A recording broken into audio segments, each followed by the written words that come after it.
5 infos transferts, une main et des dessins, c'est tous les vendredis ou plus. T'as reconnu, c'est la dépêche mercato et ça commence maintenant.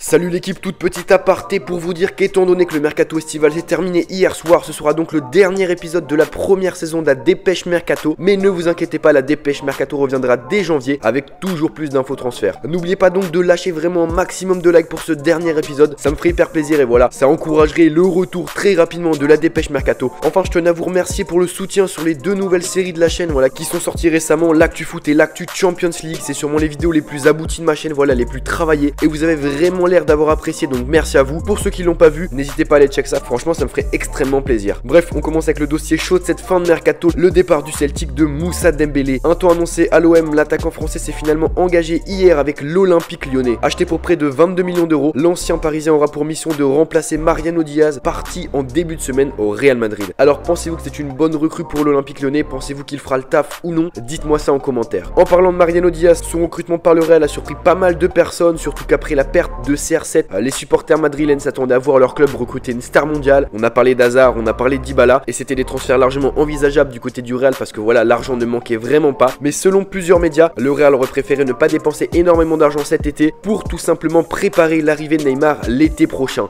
Le principal intéressé nie toute possibilité pour lui de rejoindre la saison prochaine la Maison Blanche. Mais honnêtement, je trouve que son transfert au Real la saison prochaine est totalement crédible. Après, pour le moment, on n'a que très peu d'infos concrètes qui pourraient confirmer cette rumeur. Donc affaire à suivre, je mets un 20% sur la barre des probabilités pour le moment. On continue avec le Paris Saint-Germain toujours. En quête de renfort, le club de la capitale en a surpris plus d'un hier en recrutant le Camerounais Choupo-Moting. Laissé libre par Stoke City qui évolue pourtant en deuxième division anglaise, l'attaquant de 29 ans s'engageait pour 2 ans chez le champion de France en titre et devrait servir de doublure à Edinson Cavani. A noter également au PSG que Giovanni Lo Celso a été prêté pour une saison au Betis Séville avec une clause d'obligation de rachat de 25 millions d'euros en cas de qualification en Coupe d'Europe du club andalou. On continue avec pour moi le très gros coup de cette fin du mercato. Perso, je m'y attendais pas du tout, c'est le recrutement par Amiens de l'ancien grand espoir brésilien Ganso. Prêté 1 an par le FC Séville, l'international brésilien devrait apporter beaucoup cette saison au club amiénois et j'ai vraiment hâte de voir ce qu'il va donner. Enfin, on termine avec la grosse rumeur de la journée révélée hier par le journal italien Tuttosport. Paul Pogba serait prêt à tout pour quitter cet hiver Manchester United et rejoindre la Juventus de Turin. En effet, le milieu de terrain français en froid avec José Mourinho souhaiterait absolument rejoindre la vieille dame et Cristiano Ronaldo, fraîchement arrivé en Italie cet été. Là encore, c'est un transfert tout à fait envisageable, d'autant plus qu'on a déjà parlé cet été d'un départ de la pioche à Turin. Cependant, comme pour Neymar, on n'a pas encore énormément d'informations concrètes. Après, très honnêtement, je crois plus à un retour de Pogba à la Juve qu'un départ de Neymar au Real pour le moment, et je mets donc un 35% sur la barre des probabilités.